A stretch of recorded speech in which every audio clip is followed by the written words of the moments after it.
मुख्यमंत्री पदाच्या चेहऱ्यावरून महाविकास आघाडीतला विसंवाद अजूनही सुरूच आहे। संजय राऊतांनी हा मुद्दा पुन्हा एकदा उकरून काढलाय। ज्याच्या जास्त जागा निवडून येतील त्याचा मुख्यमंत्री सूत्र चुकीचं आहे असं राऊत म्हणतात। ओएसिस फर्टिलिटीच्या तज्ञांनी IVF उपचार पद्धतीद्वारे 1 लाखांहून अधिक जोडप्यांना मातृत्व प्राप्तीचा आनंद दिला आहे।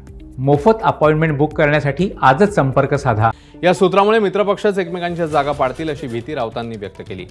संजय राऊतांच्या वक्तव्यावर स्पष्टपणे बोलणं पवार आणि पटोलेंनी टाळलं। आमच्या पक्षाकडून मुख्यमंत्री पदासाठी कोणीही इच्छुक नाही असं पवार म्हणतात। तर आधी विधानसभा निवडणुकांना सामोरं जाऊ, त्यानंतर मुख्यमंत्री पदाचा निर्णय घेऊ अशी भूमिका आता काँग्रेसच्या नेत्यांनी घेतली।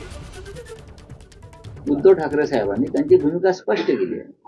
निवडणुकांना सामोरं जाताना काँग्रेस असेल, राष्ट्रवादी असेल, कोणी असेल, एखादा चेहरा जर समोर आणला की हा आमचा नेता आहे भविष्यात, आणि त्याने आणखीन एक सांगितलेलं आहे की ज्याच्या जागा जास्त येतील त्याचा मुख्यमंत्री धोरण कधीच यशस्वी होत नाही, कारण आघाडीतला प्रत्येक पक्ष एकमेकांच्या जागा पाडतो।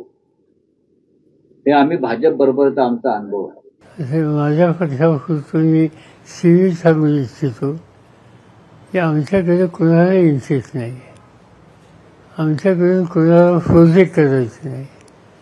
आम्हाला महाराष्ट्राचे सत्तेत परिवर्तन हवं आहे, आणि सत्तेत परिवर्तन करून एका विचारानं या राज्याच्या जनतेला उत्तम प्रशासन द्यावं ही आम्हा लोकांची इच्छा आहे।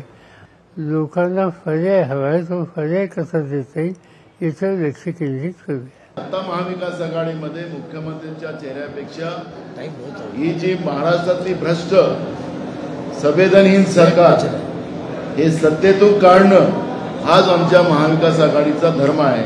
जनतेच्या हितासाठी आम्ही महाविकास आघाडी म्हणूनच आम्ही पुढे जाणार आहोत। ABP माझा, उघडा डोळे बघा नीट।